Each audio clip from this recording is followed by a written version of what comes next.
Hi guys, good morning to all of you. आज का ये session vector product of two vector का है। इसमें हम लोग देखेंगे कि दो वेक्टर का वेक्टर प्रोडक्ट कैसे निकाला जाता है, जिसको क्रॉस प्रोडक्ट के नाम से भी जाना जाता है। इससे पहले हम लोग स्केलर प्रोडक्ट के बारे में या डॉट प्रोडक्ट के बारे में पढ़ चुके हैं। अब हम लोग देखेंगे कि vector product of two vector होता क्या है, बाकी इसका क्या एप्लीकेशन है, इसको हम लोग कहाँ प्रयोग करते हैं, इसको जनरली हम एक वेक्टर दो वेक्टर लेके हम कैसे इसको गुना करें, ये सारा चीज़ के बारे में इसमें हम लोग देखने वाले हैं। तो ये वीडियो जो है आप लोग के लिए काफ़ी ज़्यादा हेल्पफुल होने वाला है। ये वीडियो स्टार्ट से लेकर अंत तक आप लोग बिना स्किप किए हुए देखिए, क्योंकि ये आप लोग के लिए काफ़ी ज़्यादा हेल्पफुल होने वाला है और ये आगे भी आपका ज़्यादा यूज़ होगा। तो सबसे पहले हम लोग समझने की कोशिश करते हैं कि इसको वेक्टर प्रोडक्ट क्यों कहा जाता है। जैसे कि पहले हम लोग देखे थे कि उसको स्केलर प्रोडक्ट कहा जा रहा था या डॉट प्रोडक्ट कहा जा रहा था। तो यहाँ पे हम लोग इस चीज़ पे डिस्कस करेंगे कि इसको सबसे पहले देखेंगे वेक्टर प्रोडक्ट क्यों कहा जाता है। इसको वेक्टर प्रोडक्ट इसलिए कहा जाता है क्योंकि इसका जो रिजल्ट हम लोग को मिलता है वो ऑल्सो ए वेक्टर क्वांटिटी होता है। मतलब कहने का मतलब है जो दो वेक्टर लेते हैं और दोनों वेक्टर को जब हम लोग क्या करते हैं आपस में क्रॉस मल्टीप्लिकेशन करते हैं तो हम लोग को जो रिजल्ट प्राप्त होता है वो क्या होता है, वो ऑल्सो ए वेक्टर क्वांटिटी होता है। इसीलिए हम लोग इसको क्या कहते हैं, vector product of two vector. तो चलिए इसको समझते हैं विथ डायग्राम के साथ हम लोग इसको समझने की कोशिश करते हैं। तो मान लेते हैं कि यहाँ पे ए एक वेक्टर है और एक बी वेक्टर है। यहाँ दोनों के बीच में मान लेते हैं कि थीटा का एंगल बन रहा है। अब यहाँ पे ए और बी का अगर क्रॉस प्रोडक्ट निकालें तो यहाँ पे A cross B is equal to हो जाता है आपका A mod of B sine of theta N of cap. यहाँ पे हम लोग जब डॉट प्रोडक्ट के बारे में पढ़े थे तो A mod of B cos theta आया था। ये एन केप जो यहाँ पे दिख रहे हैं, यहाँ पे एन केप के जैसा वहाँ पे कोई भी वेक्टर क्वांटिटी नहीं है। लेकिन यहाँ पे हम देखेंगे कि एन केप आखिर होता क्या है। ये एन केप क्या होता है, एक यूनिट वेक्टर होता है जिसका डायरेक्शन क्या होता है, उस प्लेन के परपेंडिकुलर होता है जिस प्लेन में ए और बी बिलोंग करता है। बात को गौर से समझिएगा। अगर मान लीजिए ए और बी इस प्लेन पे क्या कर रहा, मैंने लाई कर रहा, बिलोंग कर रहा इस प्लेन पे, ये जो बोर्ड है इस बोर्ड पे ए और बी बिलोंग कर रहा है। तो ए क्रॉस बी अगर निकालेंगे तो उसका आपका डायरेक्शन कैसा होगा, ऐसा होगा, जिसको हम लोग बोर्ड पे नहीं दिखा सकते इसलिए हम लोग ऐसे दिखाए हैं। ये क्या होगा, इस प्लेन का परपेंडिकुलर होगा जिस प्लेन पे ए और बी दोनों क्या करेगा, बिलोंग करेगा। तो हम लोग कह सकते हैं कि ए क्रॉस बी जो आ रहा है वो क्या है, एक वेक्टर क्वांटिटी है। बस इसी कारण से इसको कहा जाता है वेक्टर, आपका वेक्टर प्रोडक्ट या फिर cross product of two vectors. तो यहाँ पे हम लोग इसको ऐसे डिफाइन कर सकते हैं कि if A and B are two vectors and theta with the angle between them, then we say that cross product of two vectors A and B is equal to A cross B which is equal to mod of A into mod of B sine of theta N of cap. तो इस तरह से हम लोग इसको क्या कर सकते हैं, डिफाइन कर सकते हैं। अब वहाँ पे हम लोग देखे थे कि स्केलर प्रोडक्ट में वो क्या करता है, आपका कम्यूटेटिव लॉ को होल्ड करता है। तो यहाँ पे हम लोग उस चीज़ पे डिस्कस करने वाले हैं कि क्या क्रॉस प्रोडक्ट भी कम्यूटेटिव लॉ को होल्ड करता है। तो ध्यान से देखिए, ये जो एन कैप का डायरेक्शन है ये क्या दर्शा रहा है, जो ए क्रॉस बी है उसका डायरेक्शन को दर्शा रहा है ना। अब यहाँ पे मान लीजिए हम बी क्रॉस ए निकालते हैं, बी क्रॉस ए, तो बी क्रॉस ए निकालेंगे तो यहाँ से उसी तरह से हो जाएगा mod of B into mod of A sine of theta ही होगा।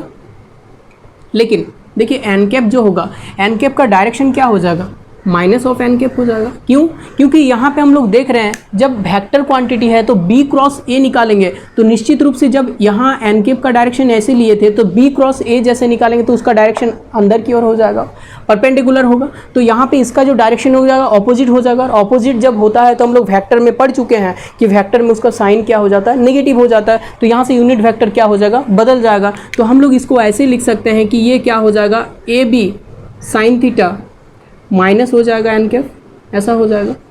तो यहाँ देखिए ये जो वैल्यू है ये इसका क्या है, जस्ट अलग है, इससे इसका नेगेटिव के बराबर है। तो हम लोग कह सकते हैं कि ए क्रॉस बी का जो वैल्यू आएगा वो क्या होगा, minus of B cross A के बराबर होगा।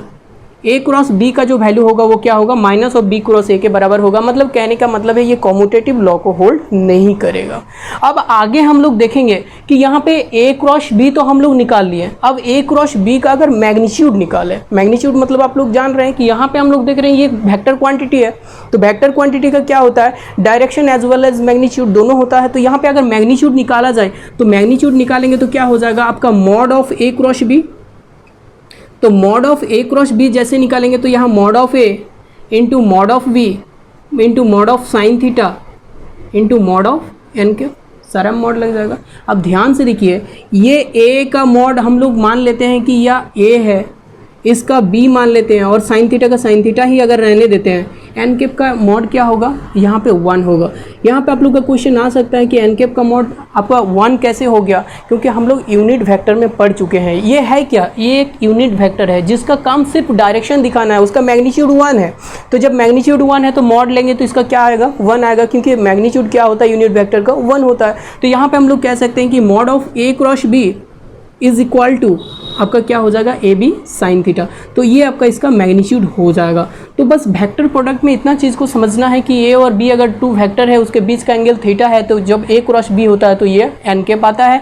एन कैप क्या करता है, उसके प्लेन के परपेंडिकुलर होता है और वो उसका डायरेक्शन को रिप्रेजेंट करता है। अब हम लोग देखेंगे कि ये जो ए क्रॉस बी है इसको हम लोग कैसे डिटरमाइन करते हैं, कैसे निकालते हैं। मान लीजिए मेरे पास 2 वेक्टर इस तरह से दिया हुआ है, A is equal to 2i cap plus 3j cap plus 4k cap, इस तरह से दिया हुआ है, और b इज इक्वल टू आपका 2i cap minus 3j cap plus 7k cap. हम रैंडमली कोई भी एक एग्जांपल ले लिए। तो अगर a क्रॉस b आपको निकालने के लिए दिया जाए तो a क्रॉस b निकालने के लिए आप क्या कीजिएगा, यहाँ से डिटर्मिनेंट वैल्यू ऑफ इसका क्या कीजिएगा, mod of A cross B जब निकालिएगा, डिटर्मिनेंट वैल्यू ऑफ आपका डिटर्मिनेंट नहीं लीजिए, पहले निकाल लीजिए फिर डिटर्मिनेंट निकाल लीजिएगा। तो यहाँ पे 2i cap plus 3j cap, sorry यहाँ पे i cap j cap k cap ले लीजिए, k कैप, और यहाँ से कॉफिशिएंट को लिखिए 2 3 4, यहाँ पे 2 -3 एंड 7। अब आप लोग डिटर्मिनेंट को सॉल्व करना जानते हैं, मैट्रिक्स एंड डिटर्मिनेंट में आप लोग पढ़ चुके हैं। तो डिटर्मिनेंट के जो सॉल्व करने का जो प्रोसेस होता है, आप किसी भी रो के थ्रू या किसी भी कॉलम के थ्रू आप इसको एक्सपेंड कीजिए, जो आपका रिजल्ट आएगा वो ए क्रॉस बी का आएगा। फिर उसको जैसे आप रिजल्ट आएगा वो एक वेक्टर आएगा, और वेक्टर का मैग्नीट्यूड आप लोग को निकालना आता है। रूट अंडर आपका A square plus B square plus C square, उसका कॉफिशिएंट का स्क्वायर करके जोड़ देंगे तो उसका मैग्नीट्यूड निकल जाएगा। तो आप इस तरह से क्या कर सकते हैं, आप ए क्रॉस बी निकालिएगा, ए क्रॉस बी निकालने के बाद फिर मैग्नीट्यूड निकाल सकते हैं। अब आता है बात यहाँ पे एंगल का, कि जो थीटा एंगल बन रहा है, अगर थीटा एंगल पूछ दिया जाए तो थीटा एंगल कैसे निकालेंगे। तो देखिए अभी हम लोग देखे थे कि ए क्रॉस बी जो आया था ये किसके बराबर आया था, ए बी साइन थीटा के बराबर आया था। कब, जब मॉड निकाले था आया था। तो यहाँ से अगर आपको क्या निकालना है, साइन थीटा का वैल्यू अगर निकालना है, थीटा का वैल्यू निकालना है, तो थीटा इक्वल टू आप यहाँ से लिख सकते हैं ए क्रॉस बी बटे ए बी साइन इनवर्स, ऐसे लिखा जा सकता है। तो अगर थीटा का वैल्यू आपको निकालना है तो यहाँ से क्या कर सकते हैं, सबसे पहले आप ए क्रॉस बी का निकालना है, मॉड निकालना है ए क्रॉस बी का, और नीचे ए बी निकालना है। ए बी निकालने के बाद आपको क्या करना है, दोनों को गुना करना है। ए बी क्या है, magnitude of A into magnitude of B का मल्टीप्लाई है, उस चीज़ को याद रखिएगा। ए बी यहाँ पे कैसे निकालिएगा, दोनों का डॉट प्रोडक्ट नहीं कीजिएगा, इसका मैग्नीट्यूड और इसका मैग्नीट्यूड निकाल के फिर आपस में गुना कर देना, तो जो चीज़ आएगा वो आपका ए बी का वैल्यू हो जाएगा। इस तरह से आप थीटा का वैल्यू निकाल सकते हैं। अब आगे हम लोग देखेंगे कि इसका यूज़ हम लोग कहाँ कहाँ करते हैं, यूज़ कहाँ कहाँ करते हैं, मतलब किस किस चीज़ में हम लोग क्रॉस प्रोडक्ट ऑफ 2 वेक्टर का यूज़ करते हैं, ये सारी चीज़ पे हम लोग डिस्कस करेंगे। तो देखिए application of vector product of 2 vector में 3 चीज़ आ जाता है, area of A triangle, area of a parallelogram, area of a quadrilateral. ये 3 चीज़ में हम लोग क्या करते हैं, ये वेक्टर प्रोडक्ट ऑफ 2 वेक्टर का यूज़ करते हैं। सबसे पहले एरिया ऑफ ए ट्रायंगल। अच्छा बताइए, तो एरिया ऑफ ए ट्रायंगल होता क्या है, इस चीज़ को रिमूव करते हैं। देखिए यहाँ पे हम लोग क्या करते हैं, मान लीजिए कि एक आपके पास ट्रायंगल इस तरह से दिया हुआ, एक ट्रायंगल इस तरह से दिया हुआ, ये ए है, ये बी है, ये सी है, मान लेते हैं ये एक वेक्टर दिया हुआ। ये साइड जो बेस दिया हुआ है, ये बेस आप मान लेते हैं कि ए है, और ये साइड जो दिया हुआ है ये साइड को मान लेते हैं बी है, ठीक है। सी से हम इसमें सबसे पहले एक परपेंडिकुलर ड्रॉ करते हैं, क्योंकि जब ट्रायंगल का एरिया निकालते हैं आपका एरिया ऑफ ट्रायंगल क्या होता है, ABC is equal to 1/2 into base into height, base का हाइट, बेस कितना है AB इंटू हाइट, एल्टीट्यूड कितना है CL मान लेते हैं, ये पॉइंट L मान लेते हैं, ठीक है। अब ध्यान से देखिए AB जो है वो क्या है, वेक्टर A है। और दूसरी बात, जब एरिया निकालते हैं तो एरिया जब आता है तो वो कैसा क्वांटिटी आता है, स्केलर क्वांटिटी आता है। तो स्केलर क्वांटिटी, इसके मतलब कहने का मतलब क्या होता है कि उसमें सिर्फ और सिर्फ मैग्नीट्यूड होता है, डायरेक्शन नहीं होता है। तो हम यहाँ पे जो AB लेंगे तो AB क्या लेंगे, सिर्फ और उसका जो मैग्नीट्यूड होगा मॉड लेंगे। तो यहाँ पे हम इसको ऐसे ले सकते हैं कि AB इंटू CL। ध्यान से देखिए AB का वैल्यू AB इंटू CL है। यहाँ से CL का वैल्यू जब इस राइट एंगल ट्रायंगल को लीजिएगा तो यहाँ से आपका आ जाएगा B साइन थीटा। क्या आ जाएगा, B साइन थीटा। देखिए इसको आप कैलकुलेट कीजिएगा, यहाँ से CL equal to B sine theta आ जाएगा। तो यहाँ पे आपका जो रिजल्ट आया 1/2 into A into B sine theta, A into B sine theta, ऐसा आया। अच्छा, आपको अभी बताएं कि जब mod of A cross B निकाला जाता है तो इसका भी वैल्यू क्या होता है, AB साइन थीटा होता है ना। तो इसको हम क्या से लिख सकते हैं, mod of A cross B, तो which is equal to 1/2 into A cross B। तो हम लोग कह सकते हैं कि यहाँ पे अगर एक वेक्टर दिया हुआ है, उसका दो साइड दिया हुआ है, तो दो साइड का क्रॉस प्रोडक्ट निकालेंगे और उसका मैग्नीट्यूड करेंगे। मैग्नीट्यूड निकालने के बाद आधा जो करेंगे वो क्या होगा, एरिया हो जाएगा किसका, उस ट्रायंगल का। उसी तरह से अगर इस ट्रायंगल का देखिए यहाँ दोगुना कर दें तो ये क्या हो जाएगा, आपका पैरेललोग्राम बन जाएगा। पैरेललोग्राम में उसी तरह से इसका एरिया निकालने के लिए क्या करेंगे, 2 से गुना करेंगे। तो एरिया ऑफ पैरेललोग्राम अगर हो जाएगा तो यहाँ से हो जाएगा 2 into 1/2 into A into B, ऐसा हो जाएगा।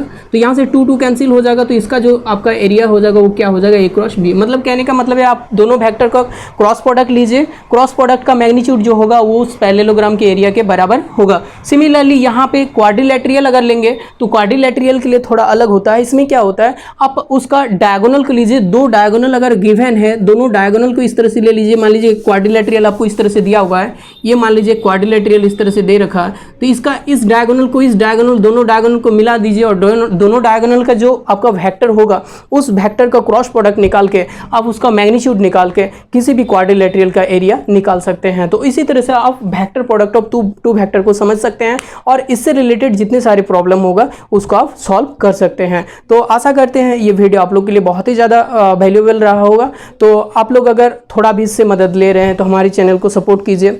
ऐसे भी बहुत ज़्यादा सपोर्ट आप लोग से मिल रहा है, इसीलिए हमको भी बहुत ज़्यादा एनर्जी मिल रहा है मेहनत करने में, और आगे भी हम इसी तरह से मेहनत करते रहेंगे। Thank you, take care.